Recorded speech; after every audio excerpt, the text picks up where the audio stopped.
shop at Delia. Before we get started, I'm going to give everyone a few seconds to go ahead and log in.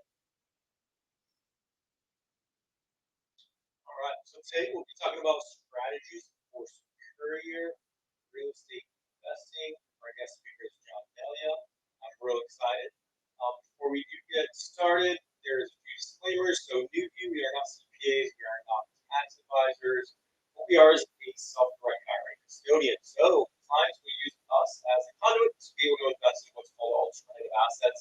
Similar to Delia, Charles Schwab, we are the same role except for they limit their investors to stocks, bonds, and mutual funds.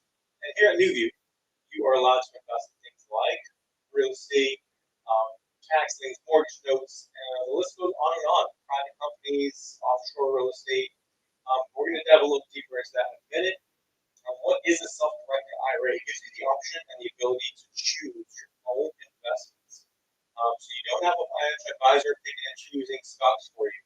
You can invest in real brick and mortar assets. So that's what a true self-directed IRA is. So there's a few different types of plans that you can use to self-direct. Your first plan would be a traditional IRA, and that's the most common type of IRA most clients have. The reason it's the most common is because the majority of our clients have left their previous employer at some point. They're able to do a direct rollover from that account into a traditional IRA because most of the time it's pre-tax dollars. If you're over the age of 50, there's an additional $1,000 cash contribution. And then there's the Roth IRA. So a lot of times those pre-tax accounts can be converted into a Roth, or there's clients that have already started those Roths, made those contributions, and slowly build that up. So it gives the clients the opportunity to invest this money in this bucket of money, but it's going to be tax-free growing versus the traditional IRA is tax-deferred. So they're taxed differently. It's really up to you to figure out what strategy works best for you. The thing with self-directed IRAs is you're investing in what you know best. There is a tax saving that comes along with it because you want to grow tax-free or tax-deferred. And you're getting that true diversification in your retirement portfolio.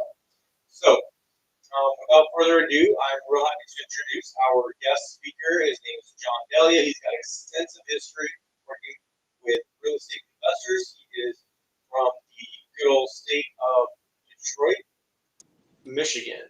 Hey, John. How are you? Howdy, Brian. Good day. Good to see you. Good to see you too. Thanks for joining us. So I'm gonna go ahead and let you take it over and get started here, and then I will meet you at the end for Q&A. Awesome. Appreciate you guys hosting, and I will share my screen.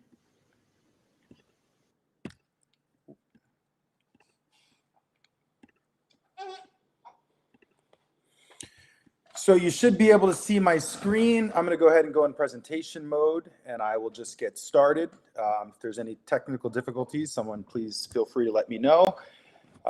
Happy to be here. Once again, thanks for hosting. Today's topic is superior partnerships and superior strategies for real estate investing. So disclaimer, I do have my assistant with me. His name is Baron. He makes a lot of noise, and he will be hanging out with us today. So if you hear him in the background, feel free to ask him questions at the end. This is an educational resource. Most of this webinar was being drafted from my personal experience. It's just a touch on the surface, so I don't expect you guys to learn everything from this, hour-long session, but I'm sure you'll learn a lot. And basically, I'm just sharing ideas of what you should consider. I have been investing with and through self-directed IRAs now for 10 years, so fairly good experience in that realm. What this webinar is not, it's not everything you need to know. It's not financial advice, and it's technically not investment advice. Like I said, this is going to be a lot of my personal experience and just sharing what I've learned over the years. So here we are, 2022, and right now, myself, John Delia, I'm a second-generation real estate developer. I've been hands-on in real estate and construction for the last 12 years. I bought my first property in 2010. Today, my largest building is bigger than a football field in the good old state of Michigan, Detroit specifically, 70,000 square feet, bigger than a football field. Our company invests in about 6 different cities across 3 states, so we've been able to scale our portfolio now. It's taken a decade to do so, but we've implemented a lot of systems, strategies, and processes along the way to provide the structure to scale. I'm building my first 17 home subdivision. So a lot of my work over the last 10 years has focused on construction of existing structures.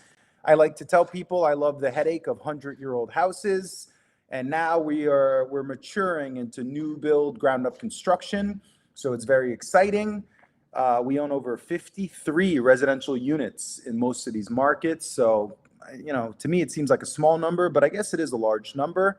And as I mentioned, I've completed numerous self-directed IRA deals. I think in real estate investment circles, we like to consider it part of creative financing, but I definitely think it's an excellent vehicle, and I'll share more why.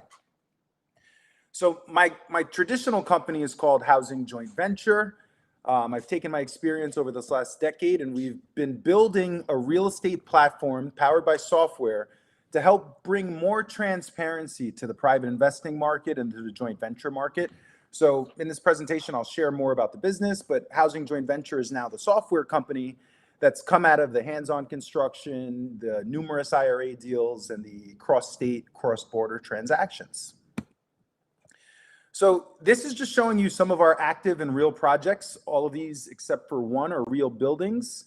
Multiple states, multiple cities. Our asset classes are apartments, warehouses, single family SFRs, duplexes. I've invested in all types of assets. And like I said, over the last 10 years, I've typically specialized in assets that have been what I call off-grid or vacant for 10 years or more. So when you talk about learning through experience, somehow managed to pick some of the most difficult asset classes to learn from. So grateful for it. So really, how did I get here? What led to this? And obviously I mentioned I'm a second generation developer, but really, how did I get here? And I wanted to bring up this image. The image is from 2017, but this deal I purchased in 2010. This was my first self-directed IRA deal ever. And actually, I'll just share more. I went on the internet and I went to Public Record and I said, man, let me just go and look and see. And back in August 27, 2010, I, John Delia, personally purchased this property for $9,500. And if you notice, the seller below me was National City Bank.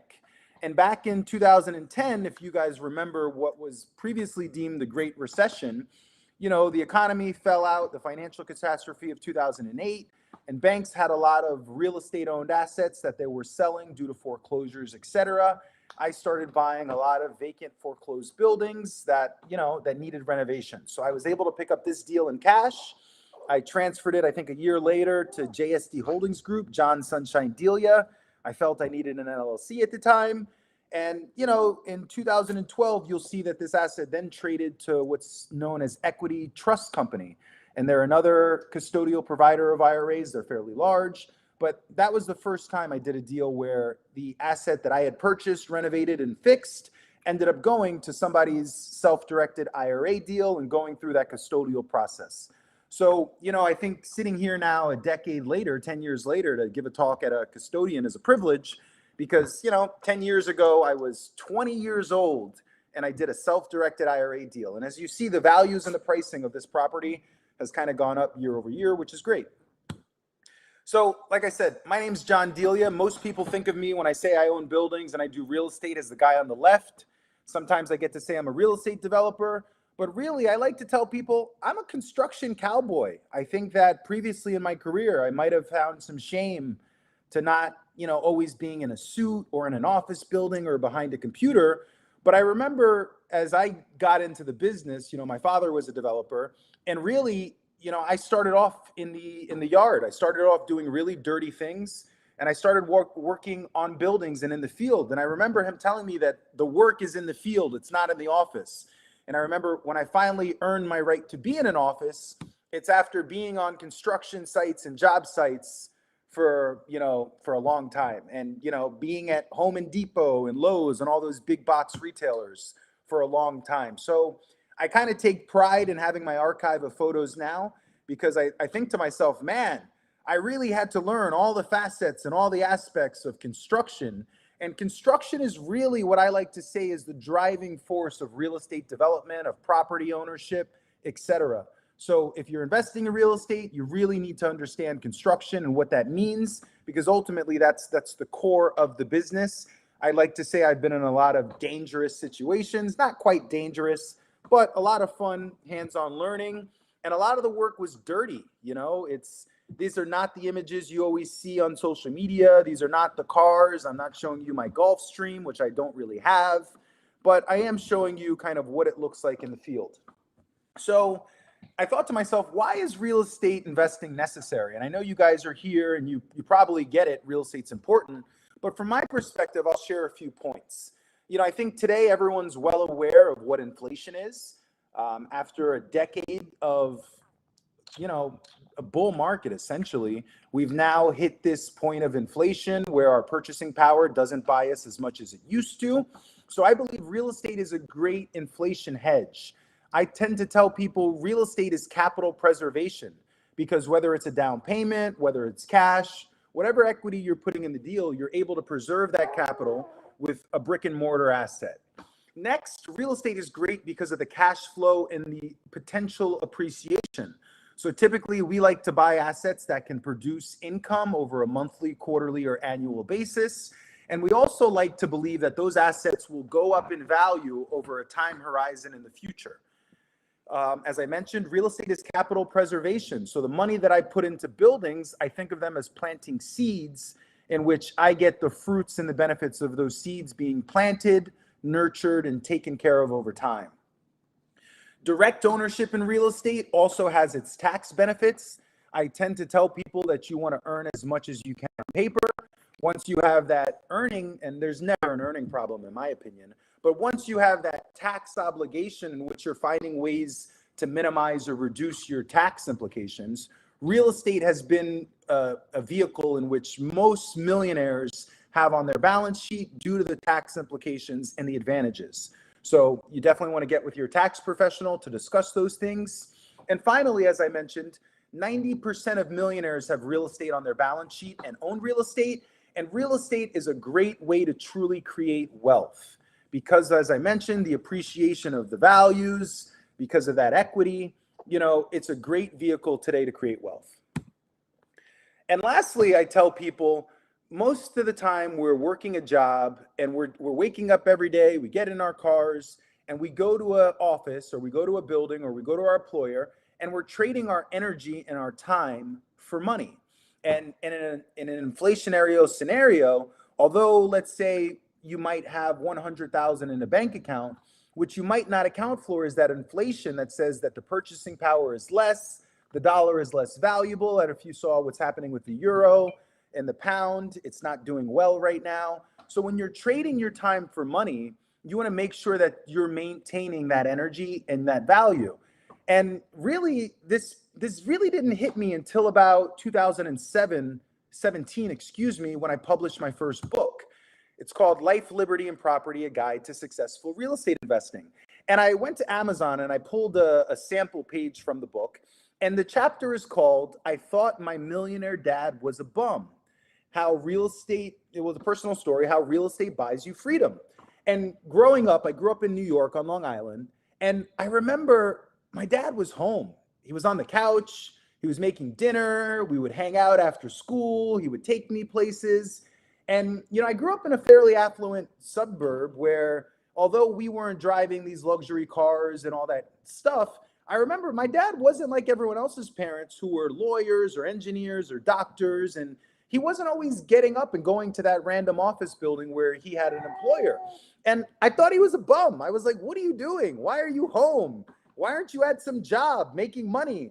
And it turns out my dad was a home builder. My dad was a real estate developer. My dad owned hundreds of apartments in which it gave him the time freedom to be able to spend with his family and spend with his loved ones. And I think that's what people miss about real estate, is that it's not just about the financial ROI. I think it's the leverage of creating an income or creating wealth outside of your traditional employer or your traditional monthly income, and having something that can create, a time replacement, meaning real estate can buy you your freedom and buy you access to, instead of trading your time for money or going into the office and checking in, Instead, that income can now create the freedom so you can do the things you love most. Because most of the time, when you ask people, why do you want money? Why do you want to be wealthy? Why do you want this money? You know, it's not just because they want to be rich and get a nice car or all the designer stuff. It's because they want to contribute to their community. They want to spend time with their loved ones. They want to do their passion. So never forget that real estate can buy your freedom. So how does real estate fit into a modern portfolio, and especially in a climate like today? And I'm just going to introduce a basic concept called the modern portfolio theory. And traditionally, the old world, we would just invest in stocks and bonds and traditional assets that your financial advisor or your broker would recommend. But I think a lot of intelligent people have woken up, and we recognize that you need to have some diversification to that portfolio. And now the modern portfolio says that I should take a percentage of that portfolio and I should diversify into alternative assets. And technically, real estate investing outside of your primary residence is an alternative asset. And you can bucket it with crypto, you could bucket it with owning franchises, but it's an alternative asset. And in today's environment, we believe, and I truly believe, that real estate should be a part of that modern portfolio. So what are the challenges and hurdles of real estate investing? And I'm going to actually read a short story. I like to call it a poem, but it's really a short story that I was thinking through this week. And as I do that, I'm going to go ahead and put another image on the screen. And I drew this image on my iPad. Excuse the sketch, but hey, I'm not an artist. I'm an investor. But I'm going to go ahead and read the way things are. And remember, the premise is what are some of the challenges and obstacles? The way things are. When you decide to invest in real estate, you do what most people do. You save up money for a down payment, whether it's 3.5 to 30% of the costs. You then apply and get qualified for a loan. For many people, a fixer-upper is an opportunity to create value and more equity. Rather than being satisfied with a traditional loan, you might opt for a renovation loan or a 203K loan. To be able to use this product, the bank typically requires that you have a construction scope of work, you have a budget, and you have a selected licensed contractor who can do the work. When approved for this loan product, the bank will typically reimburse you for the payments and improvements made to the property as per your construction scope and your draw schedule. Each time a necessary item is repaired and the project is moved forward, the bank will send a representative to inspect the work, or you will submit photography of the work being satisfied. At that point, you will be reimbursed for the cost to complete the work as per budget. So, just because you're qualified for the loan and you were able to purchase the property doesn't mean the bank is giving you a lump sum of money up front to complete the property or the project. Your role as owner, or I'll label you developer, is giving you the power to direct the bank loan funds to the stakeholders who are there to complete the work. This process of a draw schedule for reimbursement and inspection allows for checks and balances of all parties, and it ensures that the bank's financial investment is safe and that the contractors and you as a project manager are ensuring that the work is going to standard, it's completed on time and on schedule. Now, things operate differently in the investment real estate market when you're using private funds, and especially when you're using self-directed IRAs. Private mortgage lenders or hard money lenders might operate similar to banks when it comes to withdrawals and reimbursements and inspections. However, private real estate investors and self-directed IRA investors don't always have the same protections and structures in place for their investment. If investor Jack decides he wants to invest in John's real estate development project, all Jack has to do is simply submit proper forms to his self-directed IRA custodian. Once the paperwork is processed, the investment amount is funded and sent to John. Now it's John's responsibility to complete the work as per the scope of work and the budget. However, there is no checks and balances to ensure funds are used as agreed upon. When investor Jack invests in a real estate development project, After Jack's investment documents are processed and the project is funded, those funds should actually flow to a property-specific escrow account. This account should allow for transparency of accounting and auditing at any time and in real time. Each time John, the developer, needs funds for the project, he must submit proof that the work is being done and receipts and necessary inspections and photography. After which things are verified, the money is then released from escrow and paid out to John, the developer. This now makes it so construction is no longer a black hole when it comes to private debt and private investment. In the case that the developer does not have the necessary funds to begin the project, a small percentage can be allocated up front and earmarked for the initial start of the project to get the ball rolling. As the project moves forward towards completion, each milestone has submission of receipts, or what we like to call proof of work, and can be audited by a third-party inspector or via photography. Each financial transaction can be tied to each milestone and clearly audited and determine the use. This serves as better governance and better procedures for transparency. It sets a proper controls so that funds are not misappropriated and so that all parties involved have more trust in the inherent system. Thanks for listening to my story. Now let's hop back in. So I think you guys might have heard some of the challenges and hurdles I've alluded to, especially when using a self-directed in IRAs. And now I want to talk about some of the ways we've structured deals in the past. So this brings us to what I like to call an ugly house, but I think this house is actually a gem.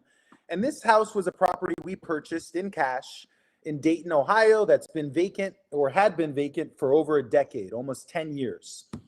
This is currently what the project looks like. I'll share my screen one more time and bring up kind of another collateral item. And this is just a basic case study. So this house was bought in Dayton, Ohio. It was a single family.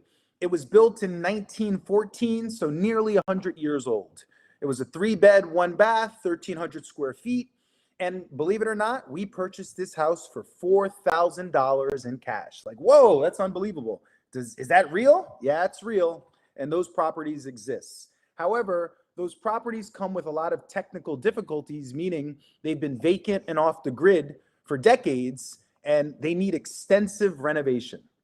Now, one might think we were crazy to tell you that we fully renovated this house for $35,000 with a joint venture partner, and all in, we put about $40,000 into this property. This property has now been rented for 2 years. This is the second year, but we were also able to refinance out in September of 21, excuse me, dates off, for $58,000. So we were able to get all of our money out of the deal plus some. And the house was rented for $800 a month. The tenants are actually moving out this month, which is a little disappointing. But after 10 years of vacancy, this property was brought back on the grid. Now, our company bought the house with cash, and our investor partner trusted us to invest their funds on our behalf into this deal. Now, once again, as I talked about with Jack, with deals like these in terms of joint ventures, there's a lot that goes on. And ultimately, you need to trust the partner and the operator you're working with. So let me slow down and let's talk about what is a joint venture. So a joint venture, whether it's in real estate or not, is simply a business agreement where multiple parties agree to pool resources to accomplish a specific task. This task could be opening up a business, it could be buying an item, or it could be purchasing a house such as the one I just showed you. Each one of those parties are going to be responsible for the profits, the loss, and the costs associated with the project. So in a joint venture, you're a direct owner of the asset, and there's what we like to call upside and downside. And, typically that upside is what you would gain in equity, but if things go wrong, that downside can come with financial burdens and mistakes. But you can join two separate entities together in order to complete this specific task. So, how is a joint venture structured? So what this image is showing you is that particularly what a real estate joint venture could look like. You have a sponsor, we'll call the sponsor John the developer, whose job it is to implement the business plan. John says that we're going to invest in this property in Dayton, Ohio. John's going to make the scope of work, the construction budget, and he's going to oversee the day-to-day operations. And the investor, Jack, is going to provide capital from his self-directed IRA. Now, Jack is going to have limited day-to-day involvement of this property. He's going to be an executive. He's going to be managing a franchise, but he's not going to be taking contractor calls. He's not going to hear about all the day-to-day headaches, but he is going to have the rights to certain executive level decision-making. These partners create a new entity. That entity then owns a site-specific LLC, which is that property. And when you think about this, how do you structure it and how do you know what the necessary documentation is? And once again, in the private debt markets, in the self-directed IRA markets, you're absolutely relying on your developer or your operator to understand the structure. So typically, we like to talk about standard documentation. And now I'll just show you another set of resources. It should be here.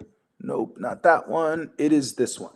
So we're calling this kind of joint venture business the Breezy Way for real estate investing. And as I mentioned, this diagram on the right is kind of illustrating that joint venture structure. So us would be John, the developer. You would be Jack with your IRA and the real estate asset. And we would be co-ownership of the entity that owns the property. And what we've done through our track record is standardize this process to bring more clarity, to bring more transparency to the system. And basically, we like to say that when you're doing a joint venture, here's the standard sets of documentation, whether you're doing one with us or you're partnering with other operators, that you should probably ask for or be made aware about. And the thing about private sector debt and real estate investing is that sometimes I'll give you the analogy of when I was a kid playing at my grandmother's house, and I would be outside playing in an ant mound. And here I am, this giant kid with big hands, and I would crush the ants, and I felt so powerful. And I realized, oh my God, that's similar to experienced and inexperienced people. What's different with real estate, and especially direct ownership, is that when you directly own the real estate, there is limited SEC, Security and Exchange protections, or rules that require you be an accredited investor or you have a certain net worth. So the investor protections are on the credibility of the company, the operator, and that track record. So you have to understand that there's a lot of systems that should be in place. And like those ants, if you're an ant with giants, or as my former attorney used to tell me, John, if you get in the ocean with sharks, they eat. And you hear a lot about, bad relationships with contractors or people misappropriating funds, etc. And it's our goal to help to reduce those occurrences and instances and to better educate investors, because ultimately we believe with better education and with better transparency, hopefully people want to allocate their capital into more deals. So once again, on the left are the standard documents that we've said are critical to doing deals. And I'll just take you through some of those document sets. And a lot of these are real documents. They're not just made up. And the first set is that new entity that's going to own that asset-specific property. And, that's filed with your state. A lot of times you're going to work with an attorney. We have one in-house that we work with. But these documents need to be created to also, in an instance, protect you, whether you need to go to court, whether you need to litigate, etc. So, the articles of incorporation would file that new company. Then after that company is filed, you would have what's known as an operating agreement. And this agreement simply tells you how the company operates, what are the functions, and what are the roles and responsibilities of all members. And then there's some standard sections of that agreement that have the definitions. Once again, you might not be aware of some of those definitions, how the organization, admission to new members, what's the management, how do you terminate a member or transfer, what capital is required, how do you dissolve or liquidate the company, what are the accounting and reporting procedures, etc.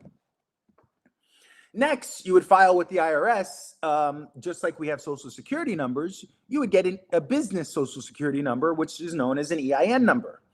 when you're purchasing a property, whether it's already owned by the developer or you're purchasing it, you would then execute a purchase contract to document that this new entity is purchasing this specific property.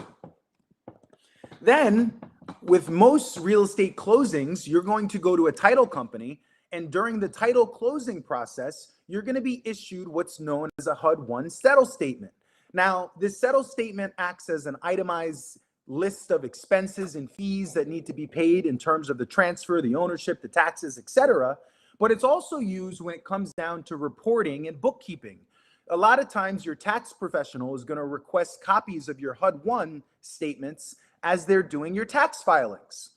In addition, you're going to want, in most cases, and especially in the case of renovating older properties, we typically like to provide not just the reassurance that John's a construction cowboy, but a home inspection report that's going to allow a third-party licensed professional to come in and inspect the property and basically give you an itemized list of issues, potential issues, and things that should be remedied with this property.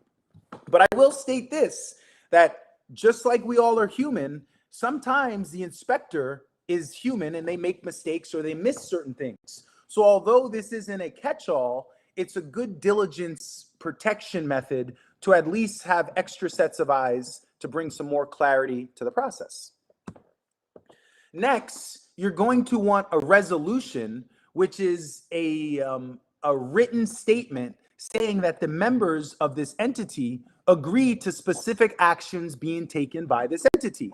And in LLCs, it's all about not piercing the corporate veil. Why do people get a specific entity? Because they want to, what you say is separate church and state or protect your personal assets. So the LLC needs to be documenting what it's doing, how it's doing it, and who approved that being done.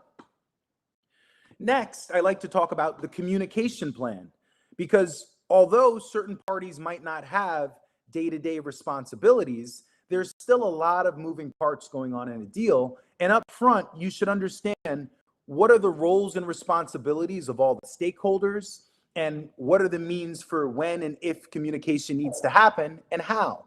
And in this communication plan, it kind of goes through the step-by-step items of everything that's going to go on between selecting an attorney or an architect or selecting an appraiser, negotiating contracts, determining if any zoning relief, obtaining pre-development funding, performing a market analysis.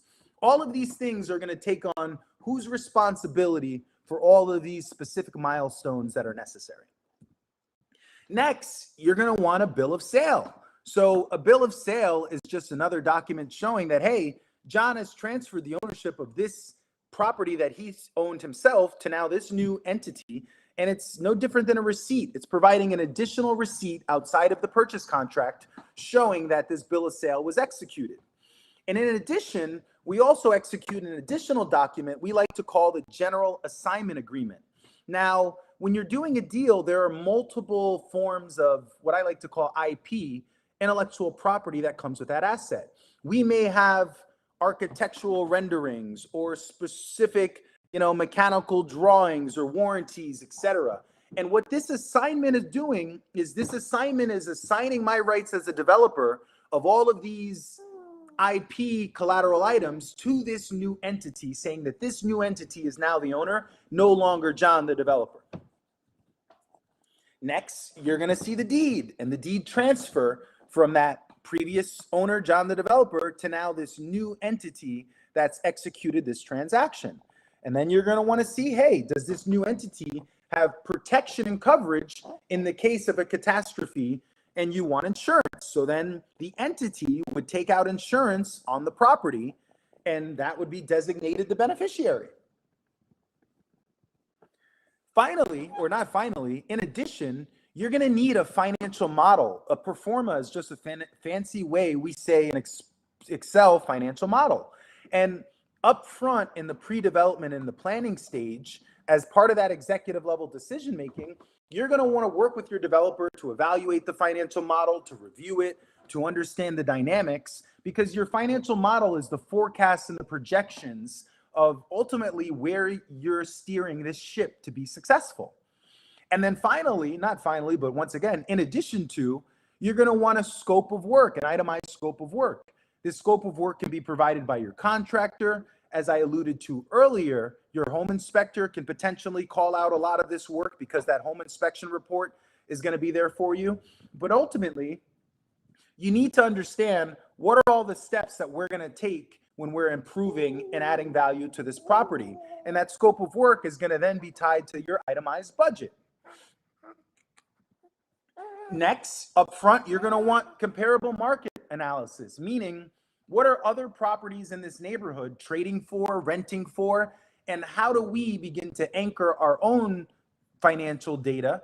And these comparables will help feed into your financial model. These comparables will help determine the level of finishes you do in that scope of work and the rents that you'll potentially be able to charge. But you'll want that information up front, because what we also do is we galvanize some of this data in the joint venture agreement and in the operating agreement, because we like to agree up front as much as we can. That way, when there's uncertainty during the project or issues were to occur, we're not flying at the seat of our pants. We've kind of thought through a lot of what can and might happen. Next, whether it's an existing home or a new building, you're going to want to get floor plans of the building. And this just helps with measurements. It helps with not being on the job site. It helps with ordering. And there's plenty of technology and applications that you can use today to get those floor plans. So that was the concluding section of just what are some of the documents necessary. And now we'll jump back in.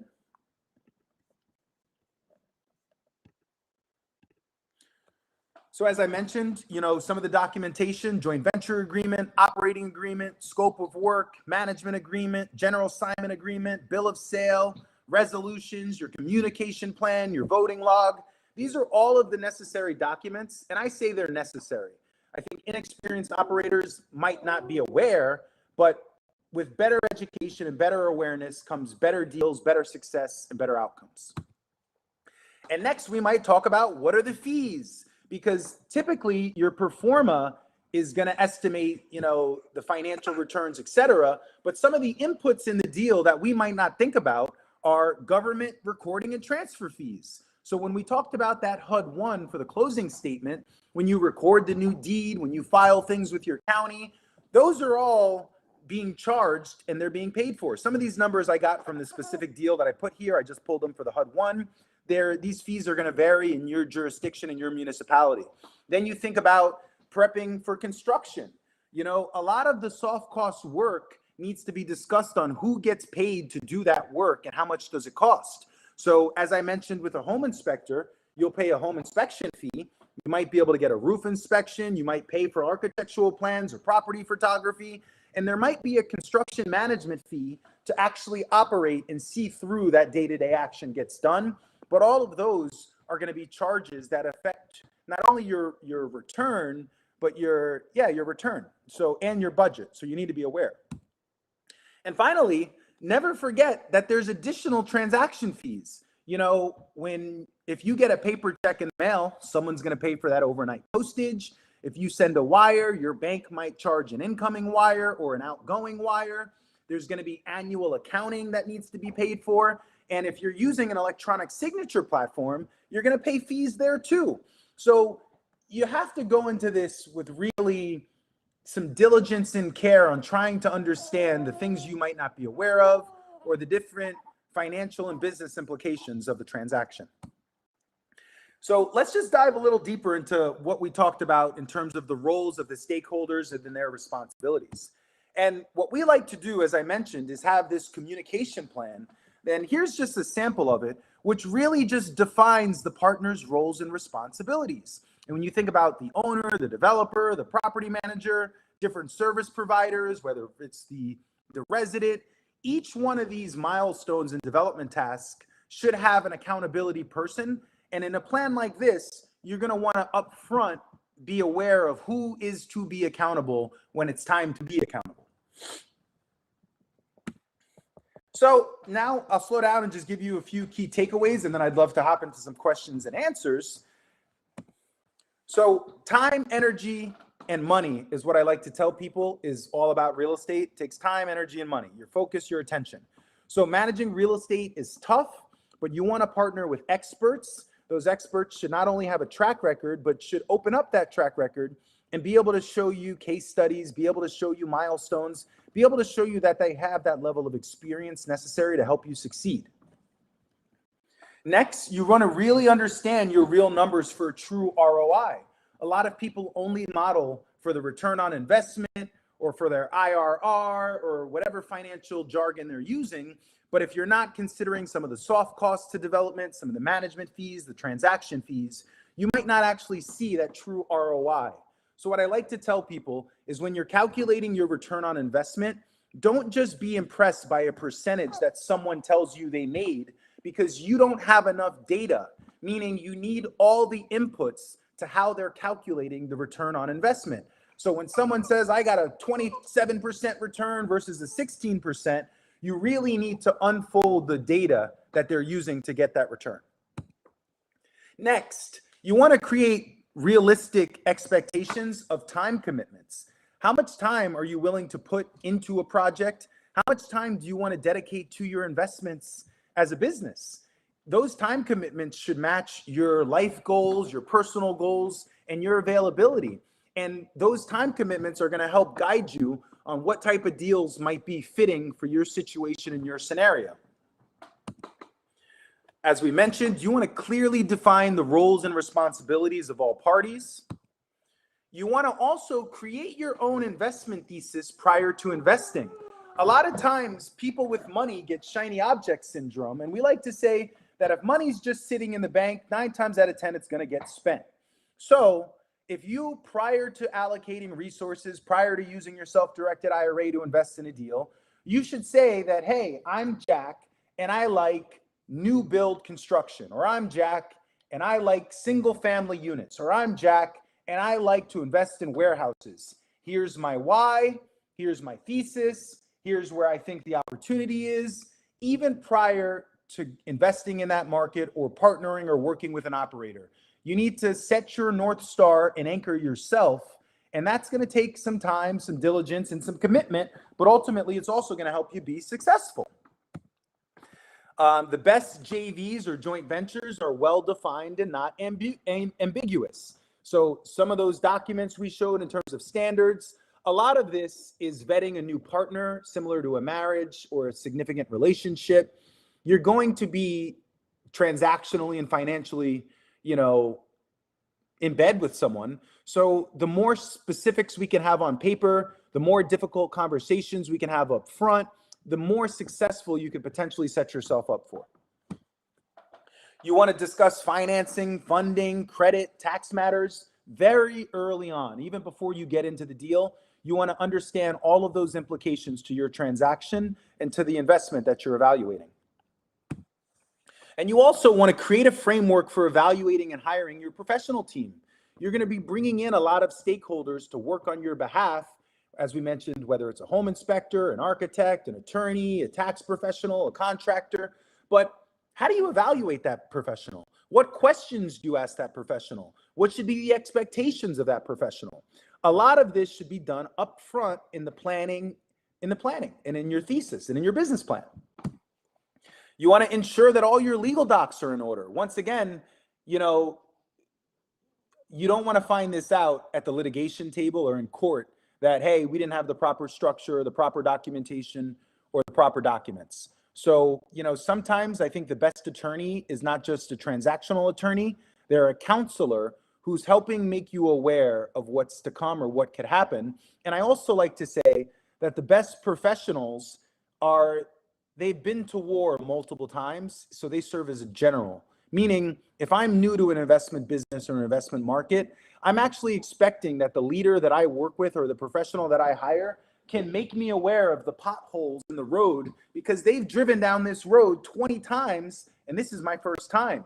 But if they say, hey, John, those Michigan roads, you might want to get some solid tires because, a pothole could really disrupt your car. I'd like to be made aware of that before I drive my sports car down a pothole, and ruin things. And finally, you really need to be systems oriented. As I mentioned earlier, every day we wake up because, we have to provide for our families and for ourselves, and we trade our time and our energy for money, for these resources. And you cannot take lightly, what it took for you to earn, save, gain your credit, gain your experience, etc. So as you're allocating, and if it's especially with your retirement funds, you want to ensure that you're systems oriented and there's proper structure in place to protect your financial investment. Because ultimately, rule number one in investing is don't lose money. And rule number two is don't forget rule number one. So, with proper diligence, with proper care, and with proper structure, you can thrive too in the private real estate investing market. And I'd like to say thank you for listening.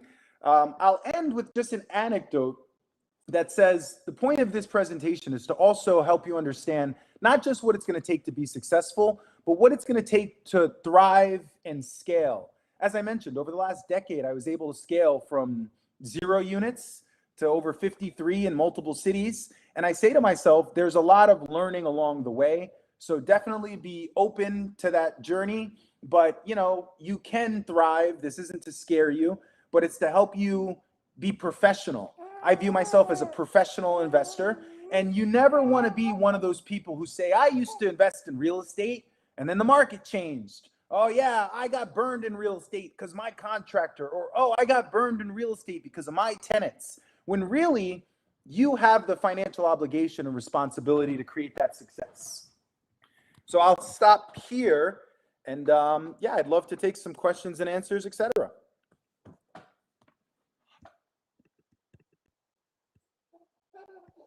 I can't hear you. Brian, are you talking?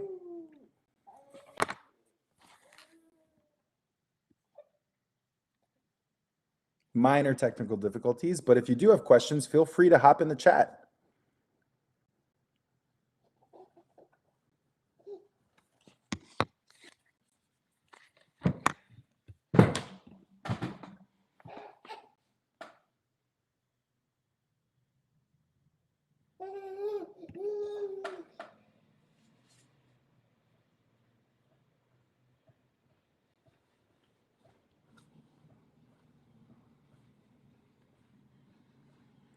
So once again, thank you guys for all participating in this webinar today.